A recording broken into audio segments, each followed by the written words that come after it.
कहाँ जी, अब जवानी मोर ठहर गई से ना। हे दे बचपन कस मजा कहाँ जी, अब जवानी मोर ढल गई से ना।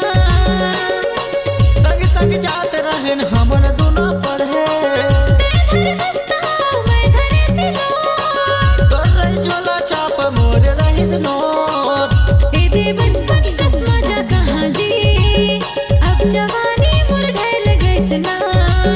हे दे बचपन कस मजा कहाँ जी, अब जवानी मोर ठहर गई से ना।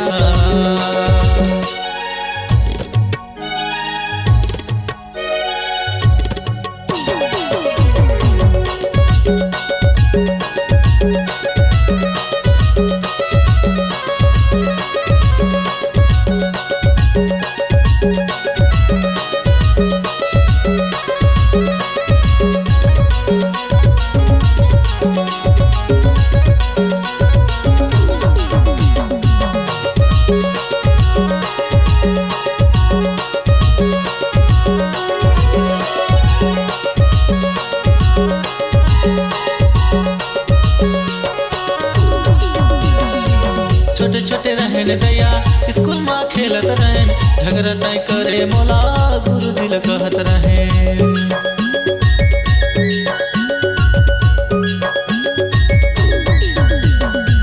नाही मैं जानो तोला नाही पहचानोगा, कभो नहीं देखे रहे कैसे मैं मानोगा, कभो नहीं देखे रहे कैसे मैं मानोगा। तेरे बचपन का मजा कहाँ रे, अब जवानी मोर ढल गई से ना। हे दे बचपन कस मजा कहाँ जी, अब जवानी मोर ढल गई से ना।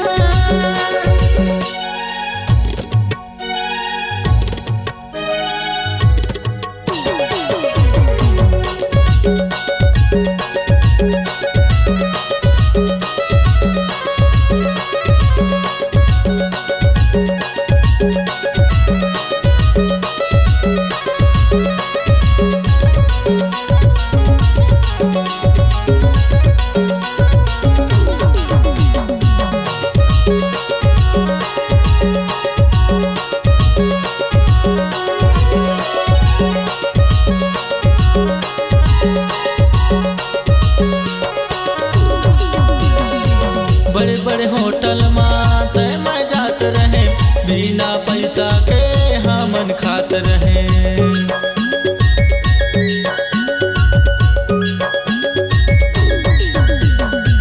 तोला देख देख मैं तोला जाते रहे, सही माँ होटल माँ जाके खाते रहे, सही माँ होटल माँ जाके खाते ये रहे। बचपन का मजा कहाँ जी, अब जवानी मोर ढल गई से ना।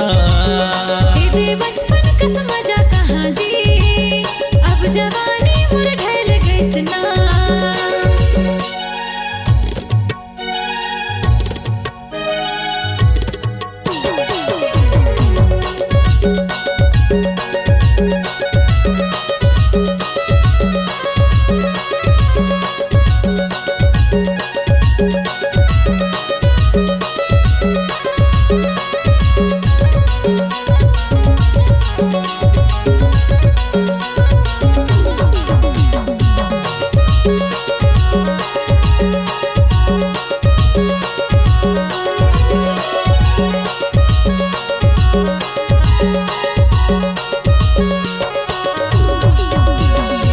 कसम खवाए रहे छोटे माँ तोला, बातेला मान सोना सुन मोर कहना।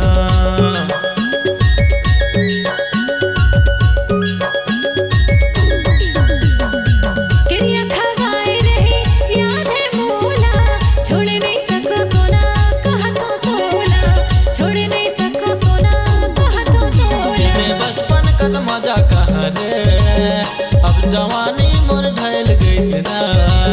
हे दे बचपन कस मजा कहाँ जी, अब जवानी मोर ढल गई से ना। संग संग जात रहन हमन दोनों पढ़े, ते धर हस्ता मैं धरे सिलोट, तोर रही झोला छाप मोर रही से नोट। हे दे बचपन कस मजा कहाँ जी, अब जवानी मोर ढल गई से ना। ये बचपन का मजा कहाँ रे, जवानी मोर ढल गइस ना। इते बचपन कस मजा कहाँ जी, अब जवानी मोर ढल गइस ना। इते बचपन कस मजा कहाँ जी, अब जवानी मोर ढल गइस ना। इते बचपन कस मजा कहाँ जी, अब जवानी मोर ढल गइस ना।